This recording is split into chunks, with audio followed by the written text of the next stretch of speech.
Athletic testing is more important at the tight end position than any other position, and so when Gunnar Helm disappointed at the combine, he started plummeting down draft boards.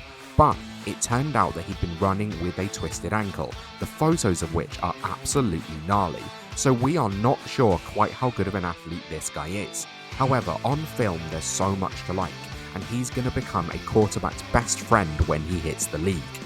If you like this content, please consider liking and subscribing, but let's take a little bit of a closer look into one of the more reliable tight ends in this class.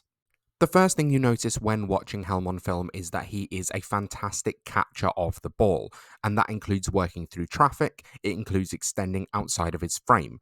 He very rarely catches the ball with his body, and he is one of the more natural hands catchers at the tight end position in this draft.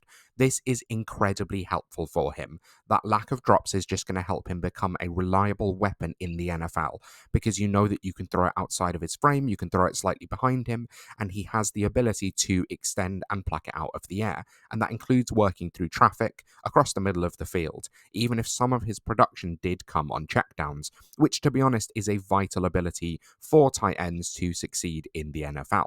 You can also see his basketball background in a couple of areas of the game.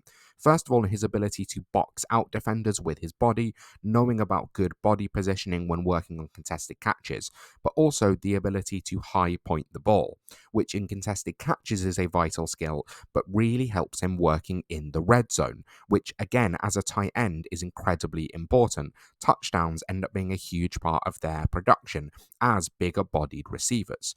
I also think he very rarely went down on first contact, which again is really helpful when you're having a relatively short A dot, just because you're able to grind out more yards after the catch. And partly this is due to his functional strength, but also he is deceptively shifty in the open field. The lateral agility and burst were quite impressive from Helm, and something I wasn't really expecting to see from a tight end with prototypical size like him, and someone that you think is going to be slightly slower, stronger, and more of a typical red zone weapon and possession receiver. The other thing is that his blocking is incredibly strong. I definitely think when working out in space, he can be a fantastic lead blocker. And for a tight end, again, unless you're playing in a block per game league, this isn't going to help for fantasy, but it will help him stay on the field for all three downs. Some of the other tight ends in this class who are weaker blockers are just going to be taken off the field, which means that they're not going to be able to see more work. And when you're working in 2-minute drills or you're working in a hurry up offense, it's just important to be on the field so that you can be there for when the passing downs happen and you can continue to create fantasy production. As I mentioned earlier, a lot of Helm's production came through either play action or checkdowns, and this hints at a much greater point that I don't feel like I've seen enough from him as a route runner. I think he can get open, but it tends to be at the catch point. You can get open at any point during the route, whether it's the release, the route itself, or then at the catch point, and he relies on his physicality to create a mismatch and go over the top of defenders, rather than getting open earlier. I think a lot of what we've seen is him getting open and separating due to play design or physicality. So I'd like him to use a bit of those athletic tools a little bit more, and just to see some more nuance in his route running ability. I also think he lacks elite play strength, and generally he lacks top end athleticism. I think he has average speed when it comes to long end speed and initial burst, but he's not a huge athletic freak in the way that some of the other tight ends in this class are. I think it means that he's unlikely to be a big play threat. My general thoughts on Helm is that I think he will be a starting tight end in the NFL, probably not top 5 in Dynasty, but someone in the Pat Fryermuth type mold where they are going to be reliable to score you 8 to 12 fantasy points a week, potentially with less of a high ceiling, but with a relatively high floor.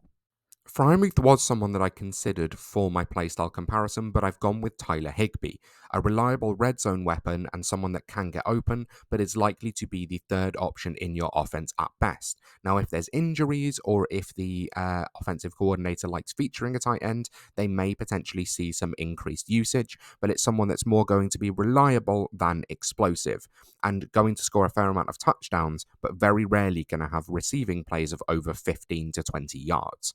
In terms of his draft capital, I think he goes late day 2. I do think the Combine has dropped his draft stock a little bit, but if he can run at his pro day and show us that he is a better athlete than we think, this will help him get back up into contention around the 60s to 70s spot and potentially even trying to be that third tight end drafted. In terms of where you'll draft him, I honestly think you can wait until about the 4th round. This is someone who I think will be reliable in the league, but I don't think has the huge explosive ability to dominate for fantasy football. I definitely think he's worth a draft pick because I think this is someone who can be a quarterback's best friend and be relatively functional in a PPR or tight end premium league, but I don't think he has the same high end outcomes as some of the other tight ends in this class. I'd love to know down in the comments where you rank Helm. It is such a deep tight end class, and I'm interested to know the way that you have things ranking. Either let me know how you rank Helm, or just let me know who is your tight end 3. And while you're there dropping a comment, make sure to like this video and to subscribe to the channel as well, and check out all of the other rookie profiles that I have available on my channel. Thanks so much for watching, and I'll see you next time.